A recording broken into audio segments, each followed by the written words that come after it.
Good morning students. मैं बज़रिए video grade 9 के बच्चों से मुखातिब हूँ। ग्रेड 9 आप लोगों ने पिछले 3 चैप्टर मुझे उम्मीद है रीडिंग भी कर ली होगी और एक्सरसाइज के नोट्स लेके उसको याद करना भी शुरू कर दिया होगा। आज मैं आपको चैप्टर नंबर 4 के मुसन्निफ़ के बारे में पहले बताऊँगी। सफ़ा नंबर 27 पेज 27 मुसन्निफ़ है मोहम्मद हुसैन आज़ाद। इनके बारे में मैं आपको थोड़ा बता रही हूँ, ये आप फिर खुद डिटेल से पढ़ेंगे। मोहम्मद हुसैन आज़ाद, इनकी अदबी हैसियत है कि ये इंशा परदाज़ हैं, यानी मजमून निगार हैं, और इनका अहम खिताब है कि इनको शम्सुल उलमा का खिताब मिला था। विलादत है सन 1830 और वफ़ात है सन 1910। मोहम्मद हुसैन आज़ाद दिल्ली में पैदा हुए। उनके वालिद का नाम मौलवी बाकिर अली था। वो अपने दौर के बहुत बड़े आलिम थे। वो दिल्ली से उर्दू अखबार निकालते थे। आज़ाद ने दिल्ली कॉलेज में तालीम पाई। शायरी में शेख इब्राहिम ज़ोक से इस्लाह ली। 1857 के हंगामे में उनका घर बार लुट गया था। उनके वालिद को अंग्रेज़ों ने मौत की सज़ा दी। आज़ाद छुपते छुपाते लाहौर पहुंच गए। जब आम माफ़ी का ऐलान हो गया तो उन्हें महकमे तालीम में मुलाजमत मिल गई। गवर्नमेंट कॉलेज लाहौर में वो प्रोफेसर भी रहे। दरसी किताबें लिखने का काम उनके सपुर्द हुआ। दरसी किताबें वो किताबें थी जो हमारे कोर्स में, जो निसाब में शामिल होती हैं। जैसे आप ये किताब पढ़ रहे हैं, इसको भी दरसी किताब ही कहा जाता है। आज़ाद ने हाल ही के साथ मिलकर जदीद मुशायरों की बुनियाद भी डाली, जिसमें मिसरा तरह के बजाय उन्वान दिया जाता था। मिसरा तरह, ये लफ्ज़ लिखा हुआ है मिसरा तरह। इसके मायने है, ये वो मिसरा होता है जो बहर और रदीफ व काफिया बनाने के लिए बतौर नमूना दिया जाता है। ठीक है, ये मिसरा तरह को कहा जाता है। हुकूमत ने उन्हें शम्सुल उलमा का खिताब दिया। आज़ाद को उर्दू अदब में एक मुनफरिद इंशा परदास की हैसियत हासिल है। इंशा परदास में पहले भी आपको मीनिंग बता दिया है, मजमून निगार। उन्होंने जिस वक्त नसर लिखनी शुरू की, उस वक्त उनके सामने नसर के 2 नमूने थे। एक तरफ पुरतकल्लफ और मुश्किल इबारतों वाली कदीम नसर थी, तो दूसरी तरफ गालिब और सरसैयद की सलीस और सादा नसर, जिसमें मकसदियत को बुनियादी हैसियत हासिल थी। आज़ाद ने इन दोनों नमूनों से फ़ायदा उठाते हुए अपने लिए एक नया रास्ता निकाला, नई राह निकाली। उन्होंने पुरानी और नई नसर के असालीब को, यानी ये असलूब की जमा है, इसको मिलाकर एक नए अंदाज की बुनियाद रखी। उन्हें अपने शायराना नसर की वजह से बड़ी शोहरत भी मिली। आज़ाद अल्फाज के जादूगर हैं। वो लंबे लंबे फ़िक्रे लिखने से गुरेज करते हैं। उनकी अहम तसानीफ़ में आब हयात, दरबार अकबरी, नेरंग ख्याल वगैरह शामिल हैं। उनका एक चैप्टर है हमारे पास बुक पर, इंसान किसी हाल में खुश नहीं रहता, वो भी हम रीडिंग उसकी करेंगे, और उनकी किताब नेरंग ख्याल से ही लिया गया है। ये जो चैप्टर है, इंसान किसी हाल में खुश नहीं रहता, ये आपने जो ही ये लाइन पढ़ी होगी या सुनी होगी तो आपके जहन में आ गया होगा कि वाकई ही हकीकत है। इंसान किसी हाल में खुश कैसे रह सकता है? अल्लाह ताला ने जब इंसान को कोई चीज़ दी होती है तो वो दूसरों की तरफ देखता है कि मेरे पास तो ये है और वो फ़लाँ के पास तो ये है, अगर वो चीज़ मुझे मिल जाती और मेरी चीज़ उसके पास चली जाती तो कितना अच्छा होता। लेकिन इंसान अगर ये इस तरह हो भी जाए, एक दूसरे के साथ अपनी चीज़ों का अदल बदल हो भी जाए, तब भी इंसान नाखुश ही रहता है। और बदले में फिर वो यही सोचता है कि अगर मेरी पहली ही चीज़ मुझे वापस मिल जाए और तो कितना बेहतर हो। तो ये इस चैप्टर के अंदर भी कुछ इसी तरह के वाक़यात हैं। मैं इसका आपको एक मरकज़ी ख़्याल सा, एक खुलासा सा, इसका एक मरकज़ी ख़्याल सा आपको बयान करती हूँ। थोड़ा आप स्टार्ट से देखें जी कि स्टार्ट में क्या लिखा गया है। पहले थोड़ी सी शुरू की लाइनें मैं आपको पढ़ के बताती हूँ।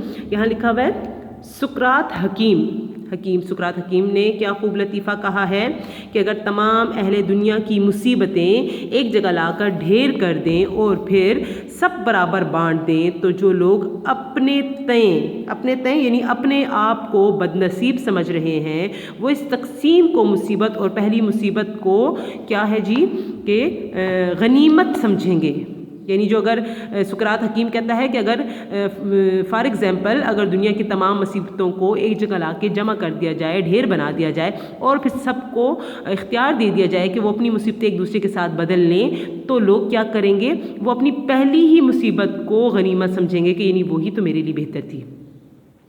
इसी तरीके से एक और हकीम भी इस लतीफ़े के मजमून को और भी बाला तर ले गए। यानी जो ये लतीफ़ा सुकरात हकीम ने कहा, इसको भी बहुत आगे ले गया। वो कहता है कि अगर हम अपनी मुसीबतों को आपस में बदल सकते तो फिर हर शख्स अपनी पहली ही मुसीबत को अच्छा समझता। वो भी यही कह रहे हैं।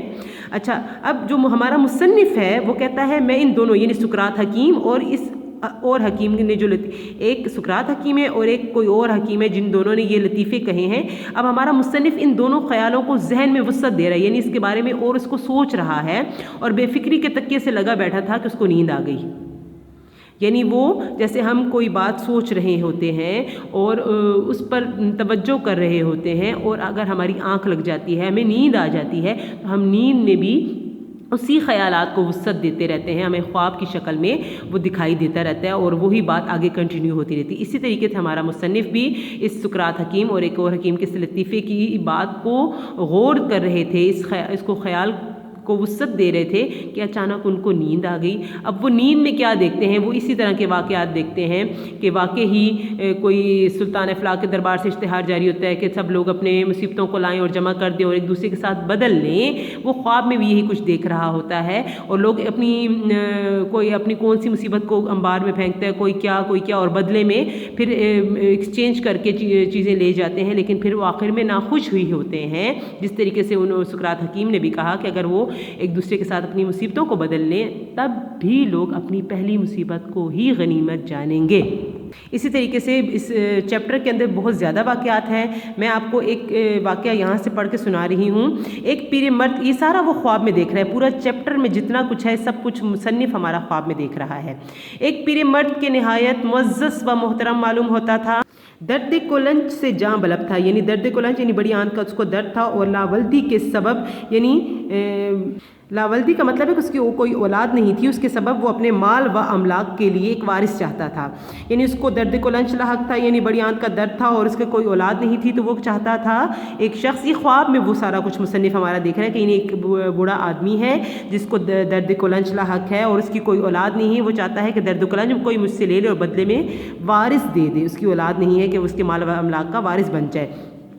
इस दर्द मज़कूरा, यानी दर्द मज़कूरा का मतलब है जो ऊपर अभी हमने दर्द का जिक्र कर दिया, उस दर्द की बात कर रहे हैं कि उसको उसने फेंक कर खूबसूरत नौजवान लड़के को लिया, मगर लड़के नापकार यानी नालायक ने की नाफरमानी और सरशोरी के सबब से दिख होकर, यानी उसकी नाफरमानी से तंग होकर उसके बाप ने उसको छोड़ दिया था। चुनांचा उस नालायक नौजवान ने आते ही झट बुड्ढे की दाढ़ी पकड़ी और सर तोड़ने को तैयार हुआ। इत्तफाकन ही बराबर ही लड़के का हकीकी बाप नज़र आया कि अब वो दर्द कोलंज के मारे लूटने लगा।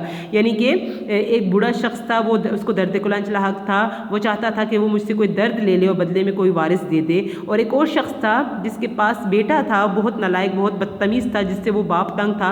बाप ने बदले में दर्द कोलंज ले लिया और अपना बेटा उस शख्स को दे दिया। अब क्या हुआ, एक दूसरे से जब इन्होंने अपने मुसीबतें बदल ली, बेहसियत मुसलमान हमें पता है कि इस तरह कुछ भी नहीं हो सकता, लेकिन ख्वाब है ये हमारे मुसन्निफ़ का, तो वो ख्वाब में इस तरह देख रहा है कि जब उन्होंने अपनी मुसीबत एक दूसरे से बदल ली तो अब क्या हुआ। अब जो था जिसका बेटा था उसने बदले में दर्द कोलंज ले लिया, तो वो अब परेशान था। और बूढ़ा जो था वो इस नालायक लड़के से परेशान था। वो चाहते थे कि एक दूसरे से अपना दोबारा आज़ाब जो है एक दूसरे से फिर बदल लें, लेकिन मुश्किल ये हुई कि ये अब मुबादला फिर नहीं हो सकता था, ये तबादला फिर नहीं हो सकता था। लेकिन जो शख्स दर्द कोलंज से तंग था और जो अपने लड़के से तंग था, उन्होंने एक दूसरे के साथ चीज़ें तो बदल ली, लेकिन वो अपनी पहली ही मुसीबत को गनीमत जानने लगे कि ये क्या अजाब हम पर आ गया है। लेकिन मुश्किल ये थी उस मुसन्निफ़ के बकौल जो उन्होंने ख्वाब में देखा कि अब ये तबादला फिर नहीं हो सकता, ये चीज़ें फिर दोबारा नहीं बदल सकती थी।